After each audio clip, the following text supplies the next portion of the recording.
Mais uma vez voltamos e renovamos os nossos votos, né, de boas-vindas e de boa noite a todos. A título de exórdio, hoje nos compete tecer alguns comentários sobre uma lei, que é a lei do repouso. Então, no livro dos Espíritos, né, no livro terceiro, que trata das leis morais, a lei do trabalho, que é a segunda lei natural, vem nos colocar ao finalzinho sobre este assunto, o repouso. O limite do trabalho e repouso. No item 682 é colocado desta forma: sendo uma necessidade para todo aquele que trabalha, o repouso não é também uma lei da natureza? E respondem os espíritos: sem dúvida. O repouso serve para a reparação das forças do corpo e também é necessário para dar um pouco mais de liberdade à inteligência, a fim de que se eleve acima da matéria. E em seguida, no item 683, é indagado o seguinte: qual o limite do trabalho? E a resposta, o das forças. Em suma, a esse respeito, Deus deixa inteiramente livre o homem. Então, nós vamos comentar rapidamente, até porque é bem didático, é bastante óbvio. A lei de repouso, ela anda par e par com a lei do trabalho. Tanto quanto existe a necessidade de trabalhar, existe a necessidade de repousar. E a finalidade do repouso é exatamente como foi posto aqui. É para que se reponha as forças físicas e que haja também o repositório da parte intelectual. Porque existe aquele trabalho material, né, o trabalho braçal, mais braçal, digamos assim, mas existe o trabalho ligado diretamente ao intelecto. E ninguém consegue trabalhar, né, de forma ininterrupta. É necessário que hajam paradas para que o refazimento ocorra. A exemplo de... É tão importante a lei do repouso que desde a época de Cristo, né, desde antes de Cristo, aliás, mesmo, né, colocando melhor, a lei mosaica, né, que tínhamos os 10 mandamentos, o terceiro mandamento era para se guardar o sábado. E o objetivo desde aquela época já era isso. Não tínhamos a quantidade, digamos assim, de trabalho intelectual que tem hoje, né, porque o desenvolvimento da civilização fez com que hoje acreditamos piamente que o trabalho ele tende a se tornar muito mais intelectual do que o trabalho físico, material propriamente dito. Mas à época a situação era inversa. Então o repouso era muito mais dedicado ao refazimento das forças físicas mesmo. E tão importante que foi estatuído, digamos assim, né, pela lei mosaica, que seria guardado o sábado. E isso foi levado tão a sério, os hebreus fizeram disso uma questão moral.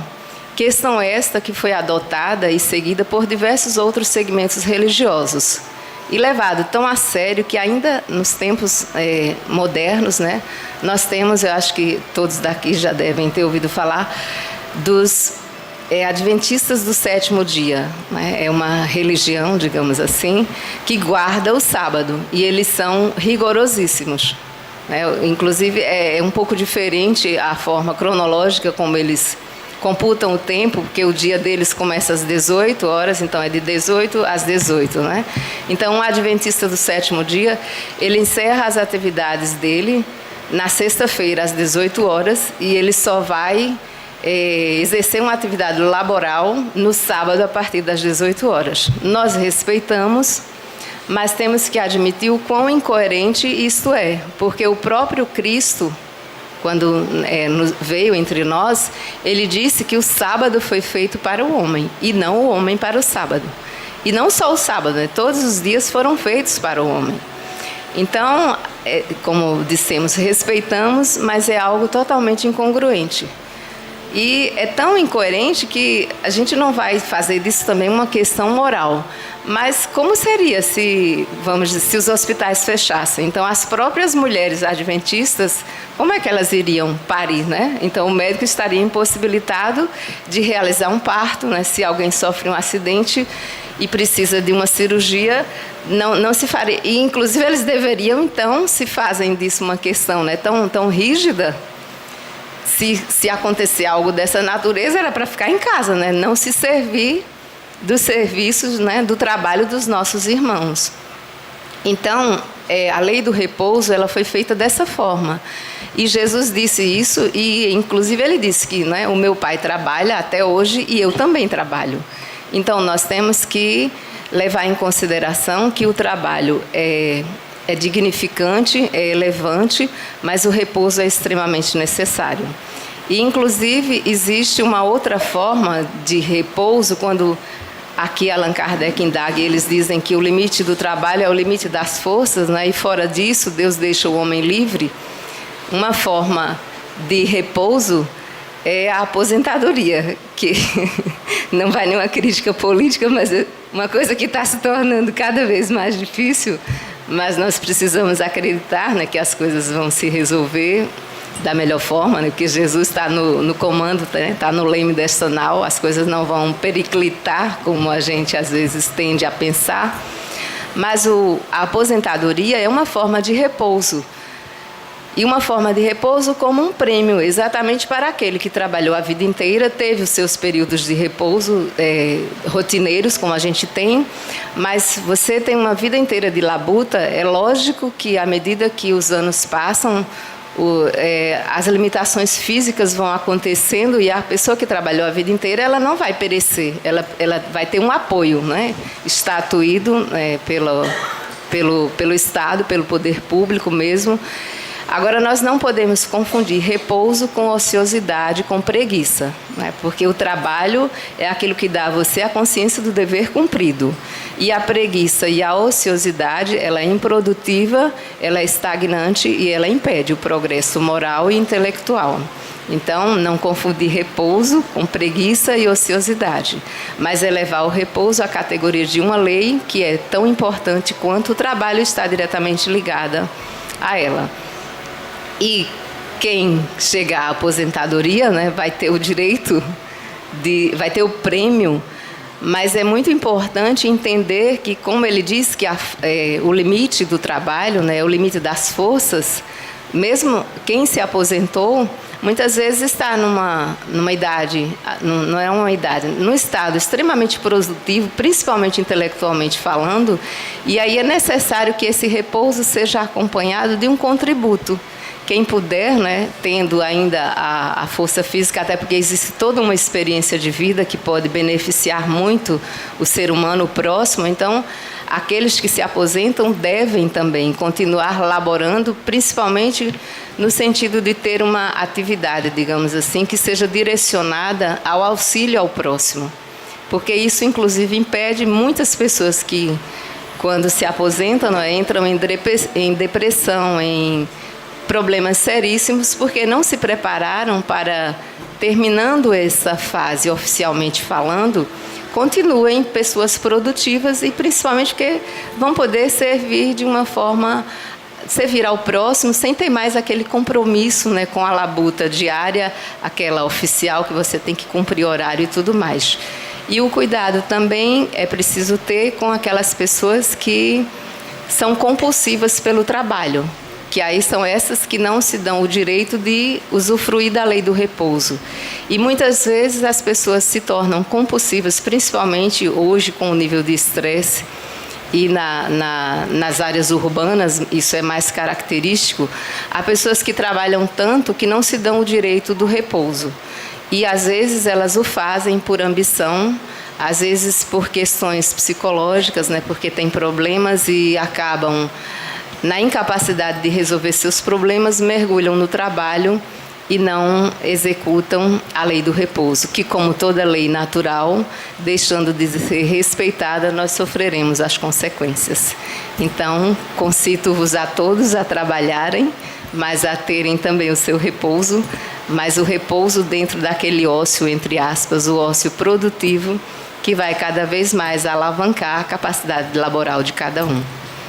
Então, vamos agora convidá-los a todos para que fechemos os nossos olhos, elevemos o nosso pensamento ao Cristo de Deus, rogando-lhe para que os nossos corações, as nossas consciências, possam se abrir, tornarem-se receptivas, para que tudo aquilo que hoje nos for transmitido venha a calhar com a necessidade de cada um dos que aqui se encontram, encarnados e desencarnados.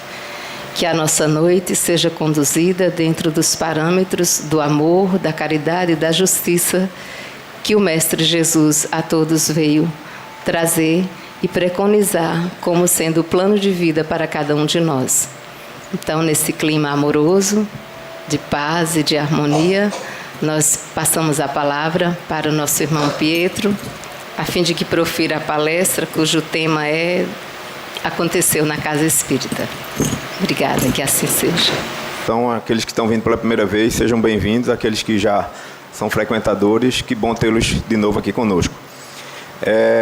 O tema de hoje me foi passado sobre um livro que ele tem aqui na biblioteca, eu acho que deve ter uns 3 exemplares, que chama Aconteceu na Casa Espírita.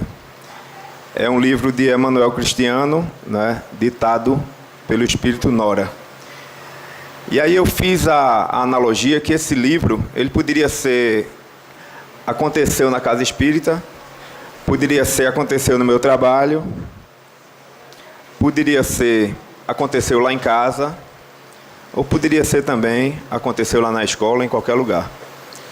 Porque, na realidade, o livro vem retratar uma particularidade do mundo espiritual que muitas pessoas desconhecem.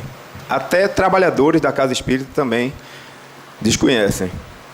Eu, por um acaso, li esse livro já há algum tempo atrás, porque eu estava sendo um instrumento de desagregação aqui na Casa Espírita.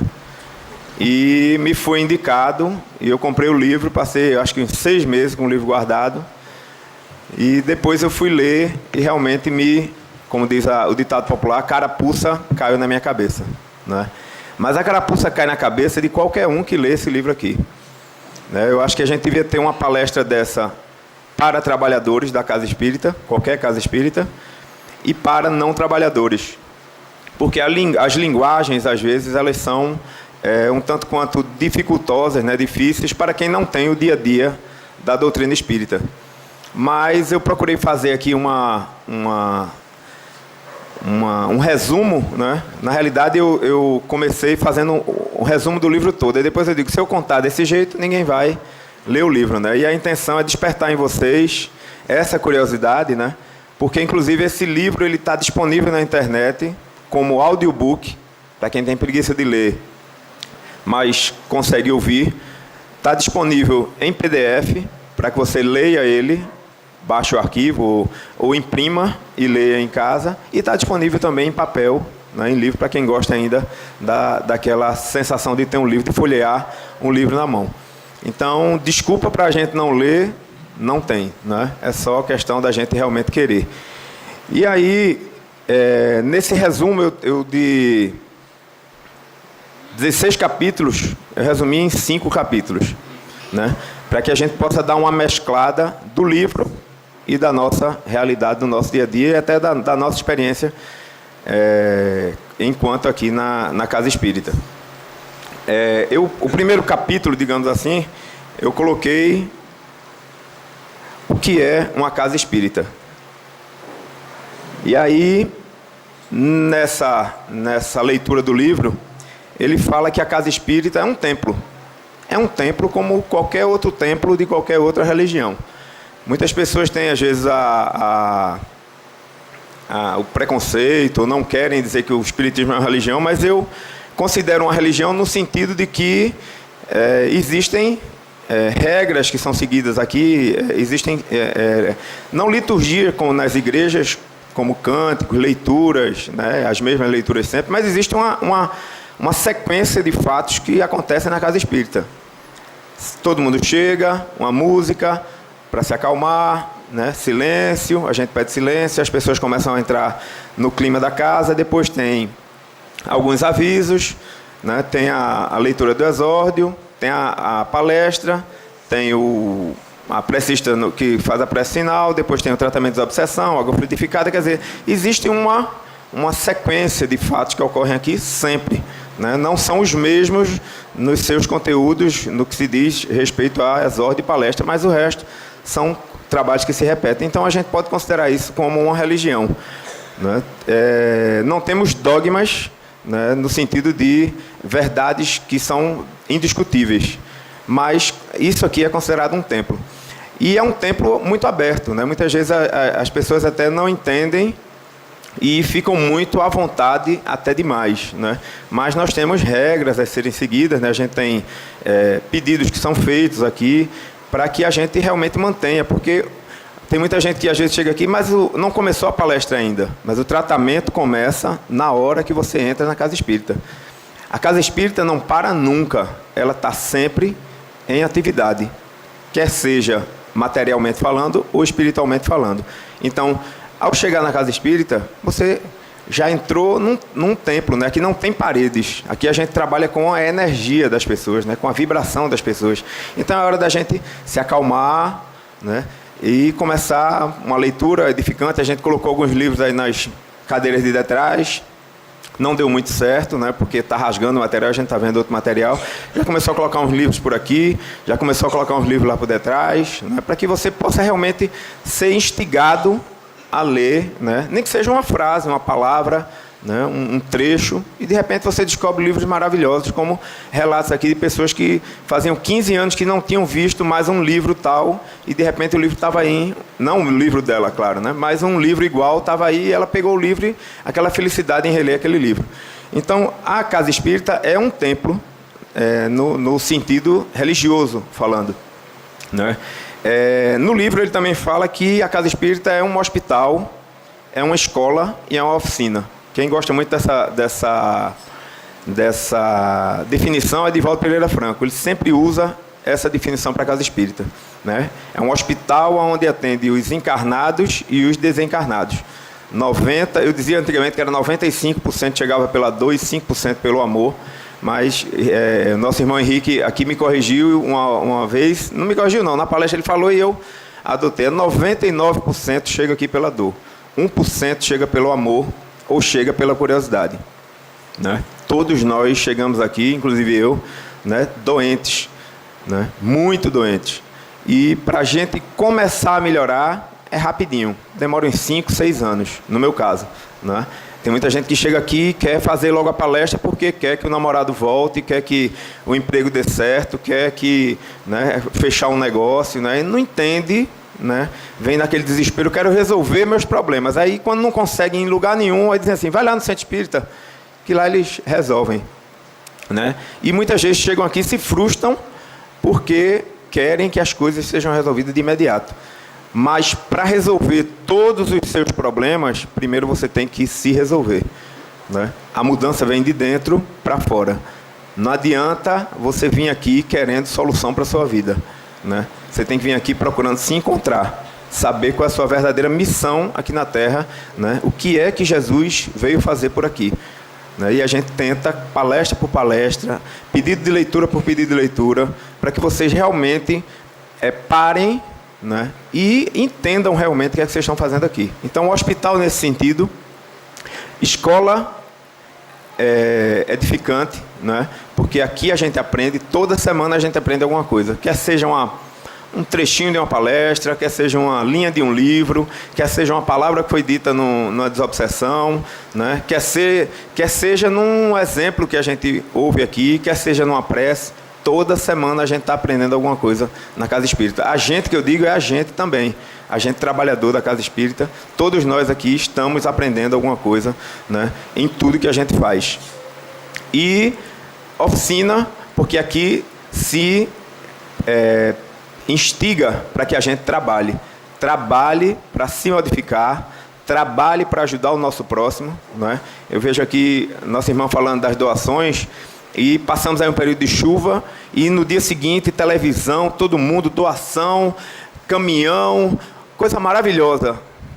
Na outra semana ainda doação, na outra semana, essa semana já não tem doação, né? Então, vem aquelas catástrofes para que a gente seja sacudido e veja a realidade dos nossos irmãos que estão vivendo, mas também vem para que a gente acorde e saiba que aqueles irmãos continuam com aquela necessidade ainda hoje, né? Vidas foram destruídas, né? Lares foram destruídos, profissões, negócios, e a gente realmente precisa ajudar o nosso próximo. A gente precisa acordar e sair desse marasmo, e a gente às vezes acha que ajuda muito, né? Mas quando a gente para e pensa e vai ver realmente, a gente vê o quão pouco, aí é com cada um, né? O seu exame de consciência, o quão pouco a gente anda fazendo pelo nosso próximo. E não só a doação material, a doação, né, de trabalho, de sentimento, né, de visitar o nosso próximo, de ir no hospital, fazer um trabalho essencial, ajudar algum idoso, aquele parente que ninguém quer conversar com ele, aquele vizinho chato que ninguém quer ouvir ele. A gente para ouvir, ou a gente fecha logo a porta do elevador, ou então espera um pouquinho para que ele suba no elevador, para nem subir com ele no elevador, né? Então, é oficina que ensina-se a trabalhar, pede-se que se trabalhe. Cada um faz o seu, né? A cada um conforme suas obras, já dizia o mestre Jesus. O remédio falado aqui no livro também é a caridade e a disciplina, né? Não só a caridade, nem só a disciplina. Caridade e disciplina, elas têm que andar juntas, porque caridade sem disciplina, ela perde o embalo, né? Se a gente não se disciplinar a tentar praticar a caridade, a tentar ajudar o nosso próximo, a se mobilizar sempre, né, a gente vai perdendo o entusiasmo e daqui a pouco, né? Quantas pessoas viram, né, no meu prédio, papel no elevador, acabou o papel, já arrancaram o papel, acabou a campanha, né? Foi naquele momento, faltou a disciplina da continuidade, né?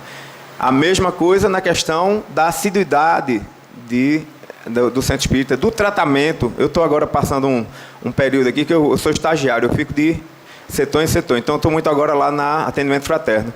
E eu gosto de conversar com as pessoas, né? Não só para encher a ficha, mas a gente tem que conversar também. E aí eu digo, Evangelho no Lar tem feito? Não, porque não estou tendo tempo, porque não está tendo tempo. Penso eu, né? Não posso falar isso, né? Mas penso eu, não está tendo tempo. 15 minutos, uma vez na semana. Agora, em casa, a gente consegue ver filme, novela, jogo, WhatsApp, Facebook, Instagram, tudo, né? Ler revista, ler jornal, dormir, comer, e a gente não tem 15 minutos para ler o Evangelho no Lar com firmeza, com disciplina de o dia certo na semana, o horário certo, né? Que é um horário marcado. Sua casa se transforma numa UPA. Eu brinco muito, uma unidade de pronto atendimento, né, espiritual. Sua casa se torna uma pequena geradora de energia, de luz, que vai iluminar sua mesa, sua casa, seu andar, seu prédio, sua rua, seu bairro, sua cidade. Você vai virar uma luz na escuridão, né? A partir do momento que você tem a disciplina de fazer o Evangelho no Lar toda semana. Mas as pessoas não têm tempo. E aí a gente relembra, né, da necessidade, porque não adianta só fazer desobsessão, né? Tem muita gente que adora fazer desobsessão, né? Como se a desobsessão fosse resolver os problemas, não resolve. É uma fase que a gente tem na casa espírita, que é a fase da novidade. A gente ouviu o espírito falar, né? Mas às vezes o espírito fala um bocado de coisa que machuca a gente, né? E a gente diz, não, eu não fiz isso não, eu não sou essa pessoa ruim não, né? Eu sou uma pessoa muito boa, mas a desobsessão só, por si só, não resolve o problema de ninguém. Precisa da desobsessão, precisa do trabalho essencial, água fluidificada, leitura diária do Evangelho, Evangelho no Lar, né? E mudança no homem velho ou na mulher velha que existem dentro de nós. Se a gente não muda, nem que seja uma coisa por mês, ou uma coisa por bimestre, trimestre, quadrimestre, semestre, por ano, mas procure mudar alguma coisa. Procure fazer com que a vinda à casa espírita não seja um desperdício no futuro, né? A quem muito foi dado, muito será cobrado. Vocês toda semana, eu digo eu aqui, começo por mim, nós estamos ouvindo, né? E é uma luta diária. Lutemos, não nos acomodemos. Na sequência, vem a pergunta: o que procuramos aqui? Né? O que eu quero na casa espírita? Né? Muita gente vem para cá e eu fui tolhido pela direção da casa e eu digo, tá bom, eu vou parar. Eu ficava pedindo silêncio aqui depois da palestra, porque eu fico assim incomodado com as pessoas que estão tentando se concentrar, até na hora que chegam também na palestra, e outras pessoas ficam conversando como se nada acontecesse, trabalhadores da casa também. Não é só, a culpa é toda nossa. Né? E aí eu fico constrangido, mas eu fui tolhido, a direção da casa disse, você tem que parar, dê um tempo. Tá bom, eu dei um tempo. E de vez em quando eu filmo e mostro para a direção da casa, veja a bagunça que é depois que acaba a palestra. Né? As pessoas conversando, fazem roda conversando. O que é que você está fazendo na casa espírita? Né? Celular, a senhora está fazendo sinal de celular ali, eu não posso nem falar de celular, que não vai vir uma pedra de lá para cá. Mas assim, minha gente, acabou uma palestra. Aqui é parede, no mundo espiritual não tem parede. Os irmãos estão concentrados aqui, aplicando passe, e vocês conversando. Né? O que procuramos aqui na casa espírita? Será que a gente não consegue ficar em silêncio um pouquinho? Em respeito ao nosso irmão que está em silêncio, lendo um livro, tentando se concentrar, até com um problema às vezes, né? E a gente fica conversando como se a gente estivesse num consultório de dermatologista. Então, estou guardando minha hora aqui que eu vou ser atendido. Na hora da fila, muitas pessoas aqui às vezes ficam com raiva de mim, né? Ficam com raiva até agora, na hora que eu estou falando, mas hoje eu estou no direito de falar que é meu dia de palestra. 41 aos 50. E chega a pessoa com a ficha 49, querendo passar na frente. Senhora, 1 minuto. 41, 42, 43, 44. Minha gente, vamos, né, ter calma. Quanto mais tempo você ficar na casa espírita, melhor é para você. Né? 41, depois o 42, o 43, o 44. Mas é porque a gente está vivendo num mundo onde ninguém respeita ninguém. Onde é a lei do mais forte. É quem chegar primeiro, é quem passar na fila do trânsito primeiro. Né? É quem for o mais esperto. Mas aqui, a tendência é de não funcionar. Né? Então, o que procuramos aqui? Né? É a hora da gente realmente parar e ver, realmente, eu vim aqui para me encontrar comigo mesmo. Então, a primeira coisa que eu vou fazer é desligar o celular. Né? Tem N casos aqui de pessoas que uma senhora ou outra desse direto lá fora, e voltar. Eu digo, a senhora está fazendo tratamento? Estou. A senhora não consegue parar um pouquinho de estar com esse celular, não? E ela disse, não, porque eu sou enfermeira e estão precisando de um remédio. Eu digo, a senhora está trabalhando agora, senão eu estou de folga. Eu digo, se o celular da senhora quebrasse, ou se desse uma pane na antena aqui, o paciente morria? Ela não. Iam procurar outra pessoa lá no hospital para ver o remédio. Eu digo, às vezes são interferências para que você não se concentre no seu trabalho. Né? Você não se concentre na sua vinda à casa espírita. E aí, é o que eu disse, muitos os chamados, poucos os escolhidos. Seguindo na sequência do livro, as infiltrações programadas. Nada disso que acontece na casa espírita, ou que acontece na nossa casa, ou que acontece no nosso trabalho, é fruto do acaso. Isso é um trabalho que vem com muita antecedência. Né? Se procura as brechas. Né? E aí eu coloquei uma frase tirada do livro, um trecho tirado do livro. Meu óculos estava no bolso, eu perdi aqui.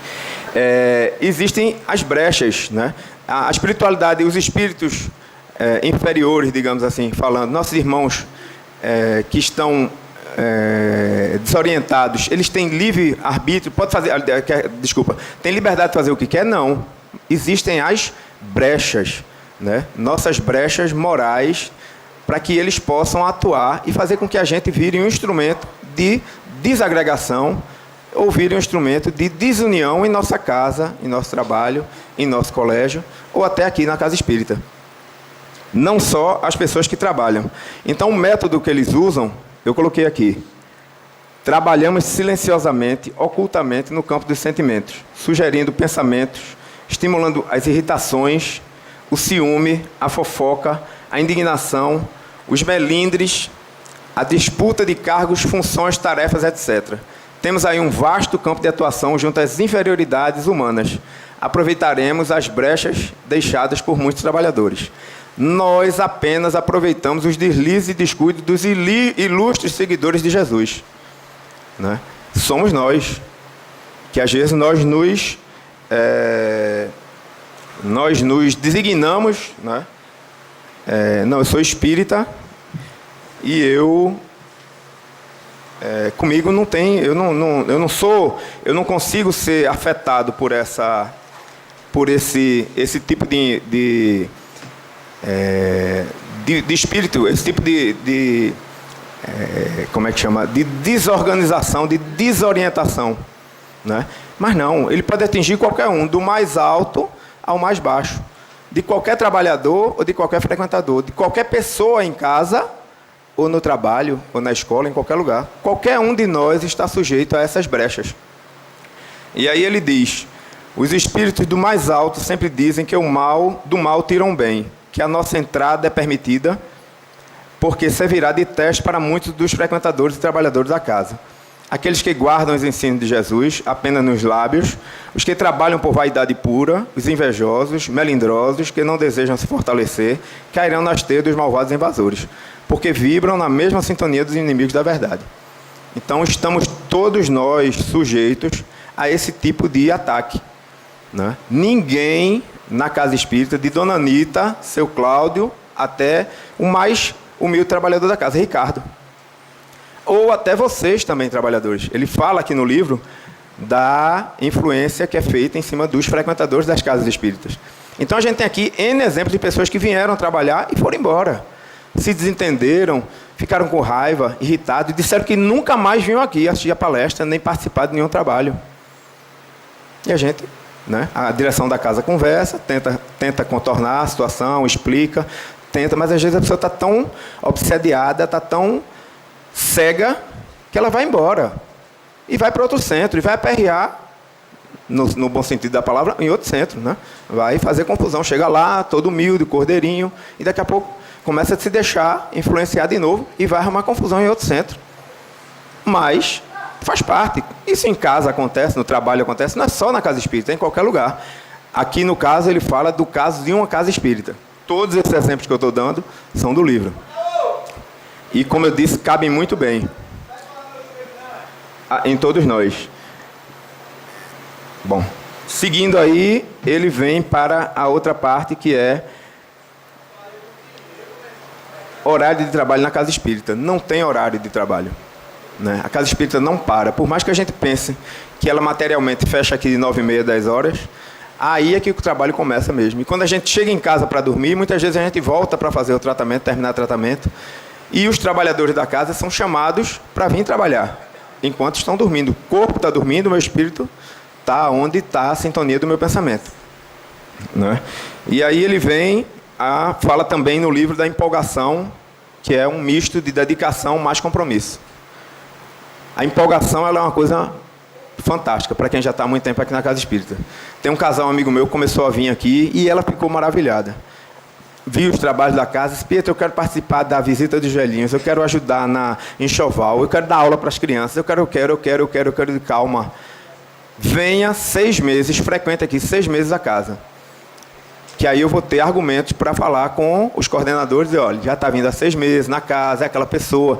E aí ela já vai ter visto, né? No caso Quitéria, que faz a coordenação desse trabalho com as crianças, passou 3 palestras, 4 palestras, faltou uma, veio outra, faltou 2, já vai faltando acho que 3 ou 4. Eu encontrei com ela: ai, Pietro, que é tanta coisa que acontece. Eu digo: isso vai acontecer, eu tinha dito a você. Ela: ai, meu Deus do céu, mas eu quero ensinar as crianças. Um amigo nosso aqui veio: Pietro, eu quero dar aula de italiano. Professor de italiano, eu quero dar aula de italiano. Eu digo: passe 6 meses. Passou 1 mês vindo aqui, nunca mais veio. Nos ajuda, materialmente falando, com cesta básica, com campanhas e tudo, mas nunca mais veio. E quando eu encontro com ele, eu digo: imagina se as crianças começam a ter a primeira aula de italiano e depois não tem mais. O que é que a gente vai dizer para as crianças? O professor não vem mais. Por quê? Não, porque ele não pode, ele está tendo problemas aí que ele não está podendo vir. Então, é uma coisa muito delicada a questão do entusiasmo. Todo mundo se entusiasma no começo aqui, mas depois vem a responsabilidade. Estudar, né? Precisamos estudar todos, não só as pessoas que participam, mas também os trabalhadores, muito mais ainda os trabalhadores. Dia de quinta-feira aqui tem grupos de estudo, 3 grupos de estudos, né? Inicial, eu costumo dizer que é Jardim 1, Jardim 2 e alfabetização, né? Que é o pessoal que está começando, o pessoal já intermediário e o pessoal que já está trabalhando com a mediunidade, já está desenvolvendo, já está controlando e já até participam da obsessão. Seguindo o roteiro do livro, temos aqui a manipulação das pessoas. E aí é a fase que eu falo para vocês, que todos nós estamos aqui, sujeitos a esse tipo de manipulação. E aí ele vem o ataque através dos trabalhadores, vem o ataque na família, amigos e no trabalho, dos trabalhadores também, né, que no livro ele conta os exemplos das pessoas que não conseguem mais vir para o centro porque começa a ter confusão com o marido, com o pai, com o irmão, com o tio, com tia, gente que adoece e a gente que briga, e para fazer o evangelho no lar é confusão, e começa esse estresse todo para que você não venha no centro espírita. E aí no livro vocês vão ver que tem alguns casos que começam a dar certo e essa casa espírita ela começa a ficar desequilibrada, né? Ataques através de frequentadores, né? Pessoas que vêm, né, e são instrumentos de desagregação para discutirem com algum trabalhador da casa por conta de uma orientação, né? Eu aqui já tenho... Não me atinge, assim, eu já estou vacinado. Procuro fazer com a máxima educação. Bom dia, boa noite, né? É que a cara é feia, não ajuda muito, mas boa noite. Olha, eu queria pedir para a senhora ou para o senhor, por gentileza, não utilize aparelho eletrônico aqui, né? Porque para o seu próprio bem, né? E aí as pessoas, não, é só um minutinho. De 10, uma diz assim, o senhor está certo. O senhor me desculpe. O senhor está certo, né?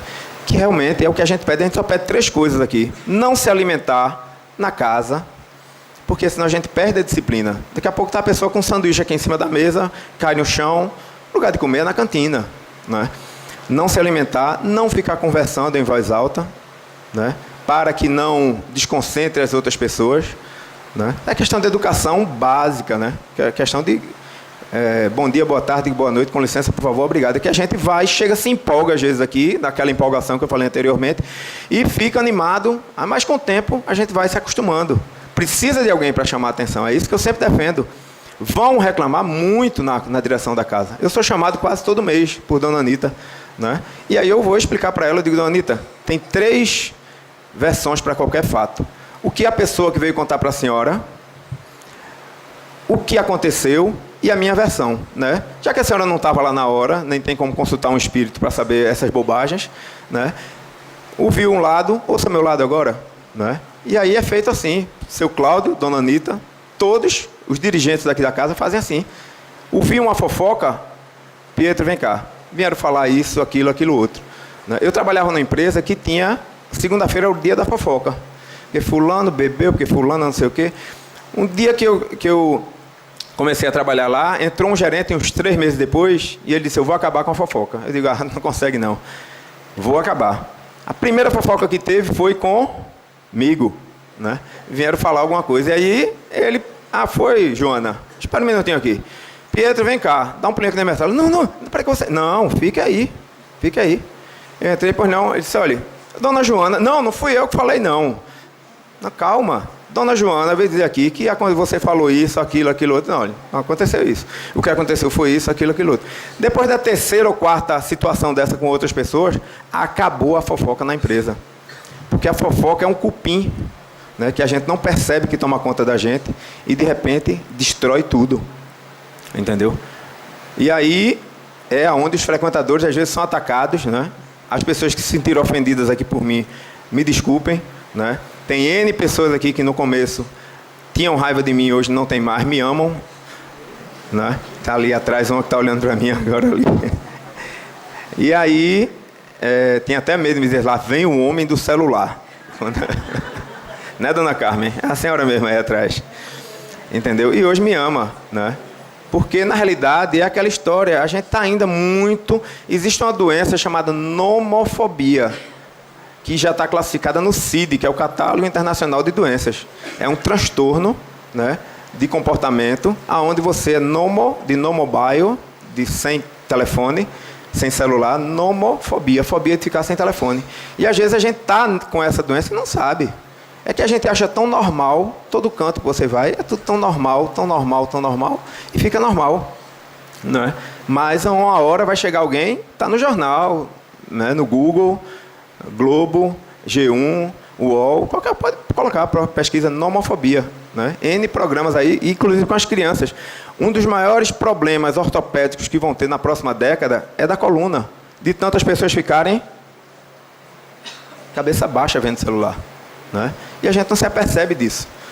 O fone de ouvido do celular vem, não é de enfeite não, é para que a gente use o fone de ouvido, porque a presença do emissor na sua cabeça vai fazer mal para o seu cérebro, né? É para a gente falar com ele afastado, com o fone de ouvido. Mas como é uma indústria multibilionária, ninguém consegue detê-la, né? Então, e a gente tem que é uma tecnologia, a gente tem que conviver com ela. Eu costumo dizer que o celular é como uma faca. Você pode cortar um alimento, dar de comer para alguém, ou você pode machucar alguma pessoa. Então, a diminuição das doações para casa, né? A gente aqui passa por problemas terríveis. É proibido pedir dinheiro aqui. Alguém já pediu dízimo, pagar pela fichinha da consulta, R$10 pela desobsessão, nada, que tudo é de graça. Mas você chega aqui, está o ventilador ligado, a luz acesa, copinho, água, mineral, tudo limpo, funcionário pago. E de onde vem o dinheiro? Será que tem um quartinho ali que Dona Anita fecha, faz uma prece, quando abre tem um pacotinho de dinheiro em cima da cadeira? Não, minha gente.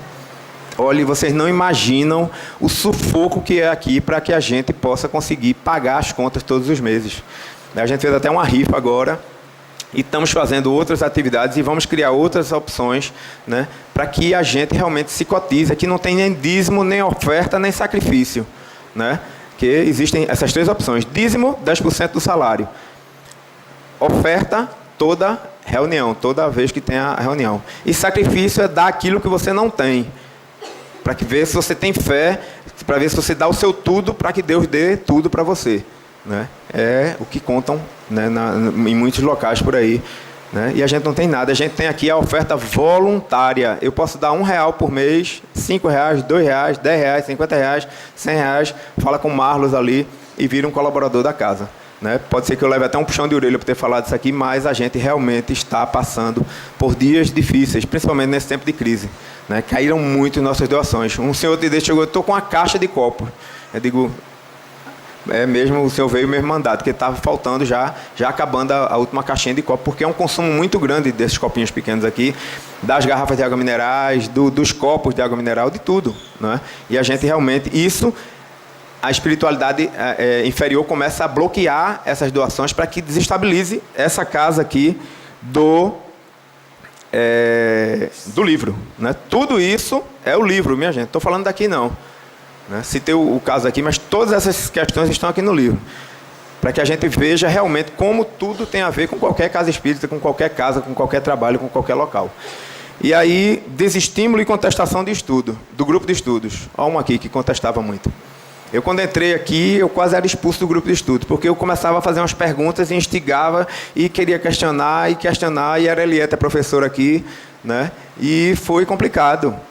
Até o dia que ela que me mandou ler esse livro. Entendeu?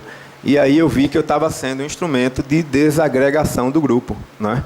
Graças a Deus, continuei os estudos. Hoje eu estou na alfabetização. Estou trabalhando lá com Dona Anita e vocês não imaginam o que é estudar com Dona Anita, né? Dona Anita, o dia desse eu peguei um papel de bombom na sala, naquela sala ali da desobsessão. É mudado todo o sistema, é uma mesa central, cadeiras nas laterais e pessoas sentadas na mesa, uma mesa central. Ela numa ponta, nosso outro irmão em outra ponta. E aí eu fui abrir uma bala, um Halls. Aí disse assim... Ela disse, quem é que está aí com bombom, abrindo bombom aí? Para vocês terem ideia do silêncio que é dentro da sala, né? E aí quando alguém vem dizer, não, porque aqui na casa espírita pode conversar.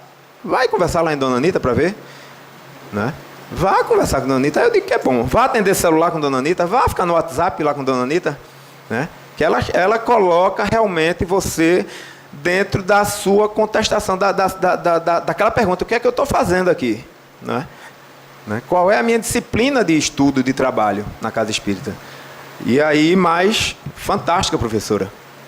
Né? Todo mundo é sala cheia, grupo cheio. E outra, faltou, sai da mesa. Vai para subcorrente, que é nas paredes, né? Que fica nas cadeiras. E enquanto ela não achar que você está realmente equilibrado, volta para a mesa. Na mesa é onde tem as pessoas que incorporam, fazem psicografia. É um treinamento para o trabalho aqui. Vou dar uma carreirinha por causa do tempo.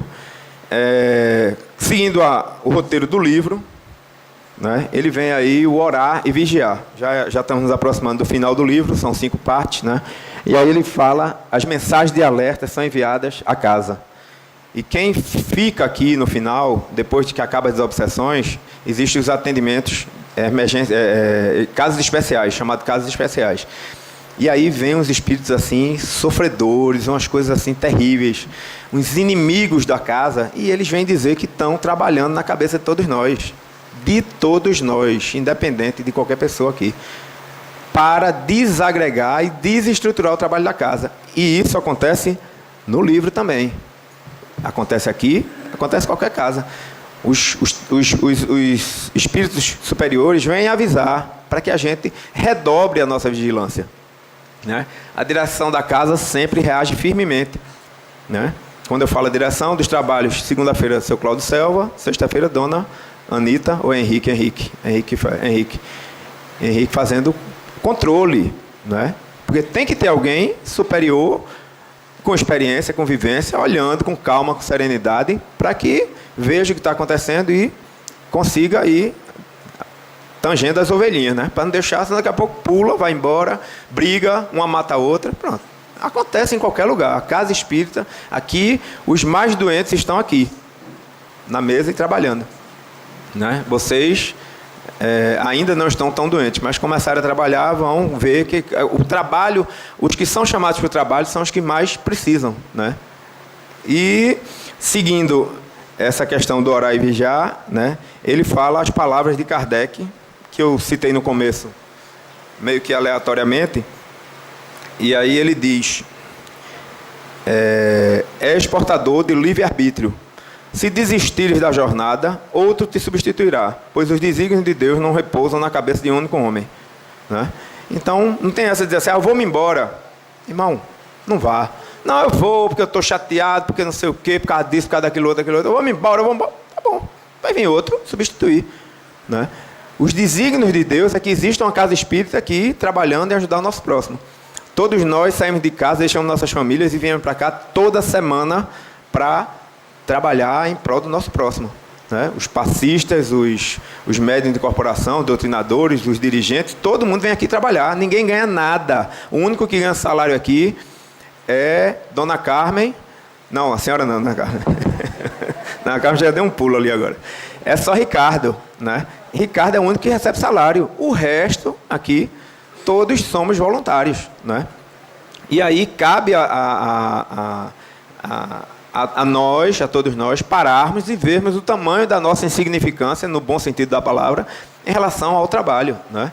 Somos uma pecinha. Se começa a dar muito defeito, muito problema, não quer ser consertada, é tirada e vem, coloca outra pecinha. E a máquina continua a funcionar. Né?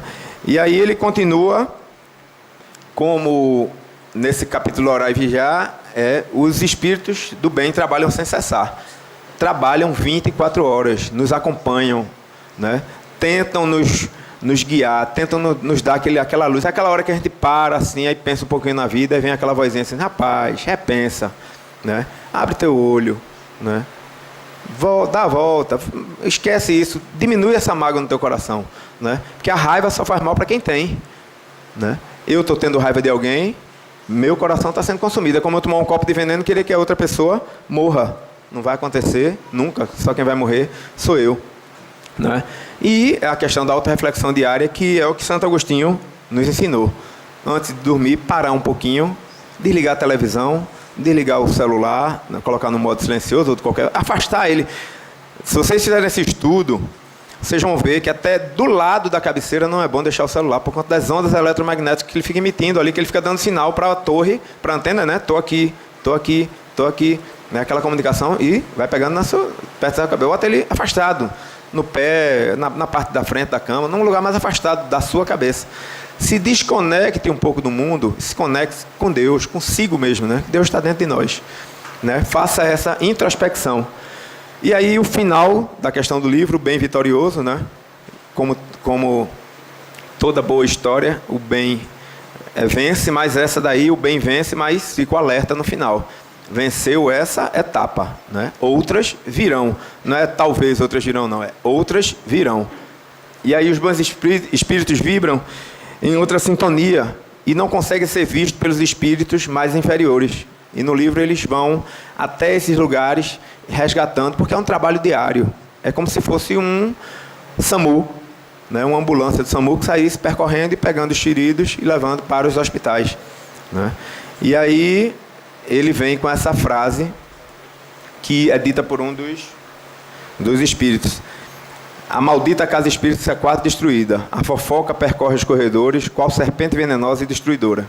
A maledicência segue relampejante. A discórdia graça em quase todos os departamentos do centro. Estamos nos últimos dias, né, pensando que estavam conseguindo destruir, né? E aí existe todo um trabalho da espiritualidade, né? Vocês não sabem o quanto nosso anjo da guarda, nosso espírito guia, quanto os benfeitores da casa trabalham para que a gente possa mudar nossas atitudes e para que a gente possa continuar coeso aqui, né? E aí ele segue que as reuniões acontecem, como eu falei no começo, durante a madrugada, né? Continuam os trabalhos da casa espírita, né? A gente, muitas vezes, quando a gente chega em casa depois do tratamento, dá um sono. Não sei se algumas pessoas já aconteceu isso, mas às vezes dá um sono e você vai dormir, mas é porque precisa que você descanse o corpo para que seu espírito ainda continue o tratamento, entendeu? Então a questão do trabalho na casa espírita não para nunca, né? E mesmo que a gente se afaste, né, nosso anjo da guarda ainda continua vibrando, continua tentando fazer voltar aquela ideia para que a gente volte a frequentar, ou que a gente vá para qualquer igreja, né? Porque Deus está em todas as igrejas. Tem um amigo nosso que é de uma outra religião e ele fica às vezes brigando. Eu digo, rapaz, só tem um Deus. Ou eu estou mentindo e tu está certo, ou tu está mentindo e eu estou certo. Quando a gente morrer, a gente vai saber, não é? Só tem um Deus. É Deus do hindu, Deus do indiano, Deus do japonês, Deus do brasileiro, Deus de todo mundo. É criador do universo. É uma força criadora, única, né? Então, não adianta a gente ficar discutindo, né? Na sua igreja, vocês praticam bem, né? Ajudam o seu próximo, né? Seguir os exemplos do amor, né, de Jesus. Eu estava ouvindo uma palestra do desse e falava de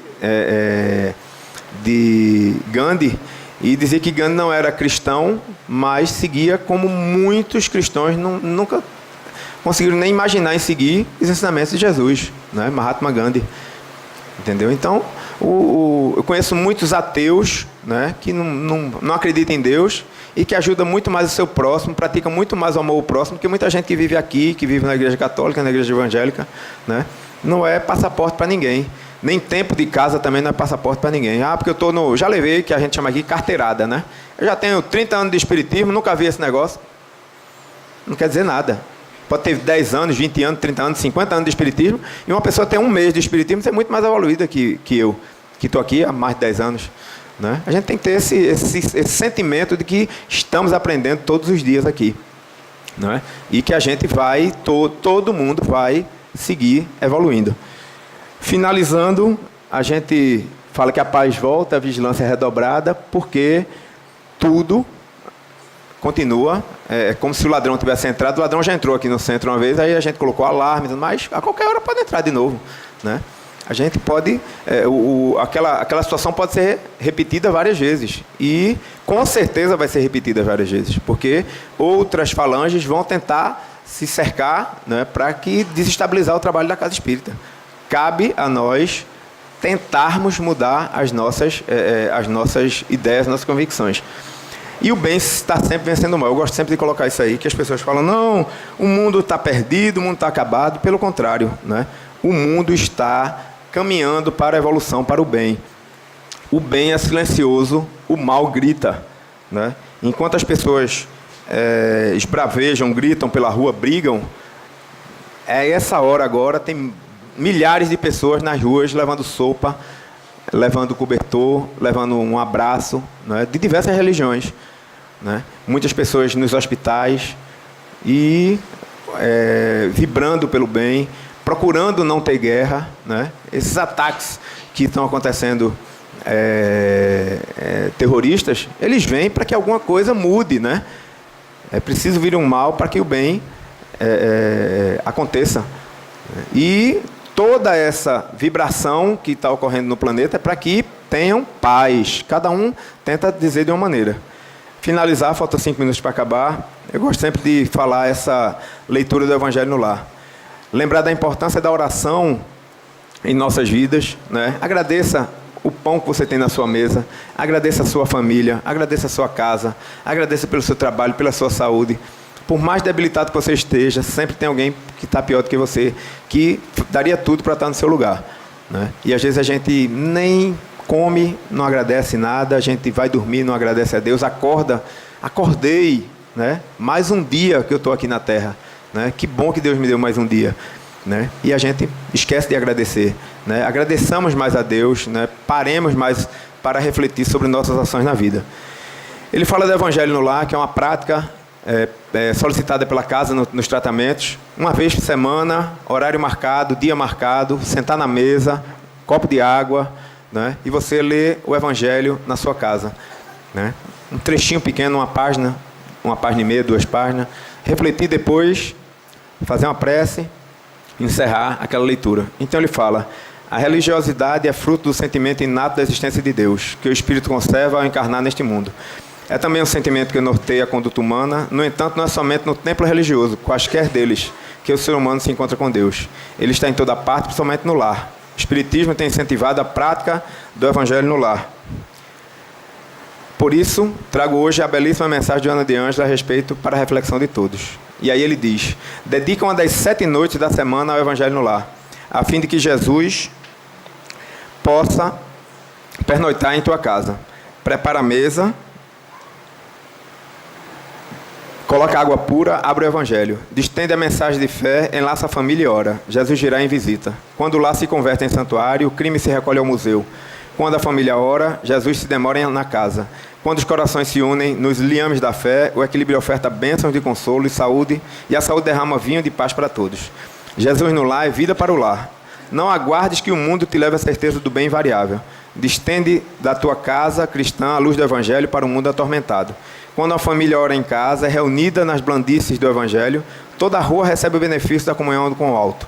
Se alguém no edifício de apartamentos alça aos céus a prece da comunhão em família, todo o edifício se beneficia, qual lâmpada ignorada acesa na ventania.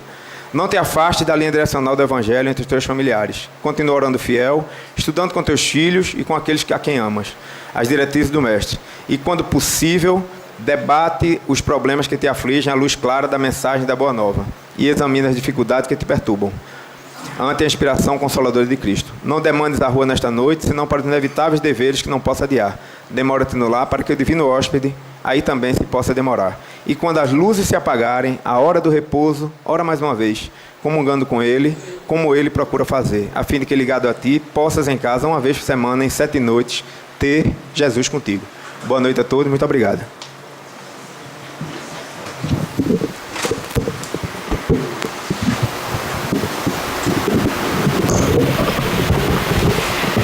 Agora passaremos a palavra para a nossa querida irmã Simone, a fim de que a mesma profira a prece de encerramento. E assim, depois de todos esses ensinamentos, que nos remonta às nossas qualidades morais, que o nosso espírito seja tocado pela necessidade de praticarmos o Evangelho do Cristo. Ele é o nosso farol. É a Ele que nós temos que atentar os nossos horizontes, os nossos olhos e o nosso coração. Ele é o exemplo vivo de que o Espírito dá certo. Aquele que segue a Deus, que ama o seu próximo, vence. vence as sombras, vence a dor, vence as doenças. Que possamos nunca esquecer disso. Jesus não é só o nosso guia, é o nosso irmão querido. Que Ele esteja sempre conosco, agora e sempre. Assim seja.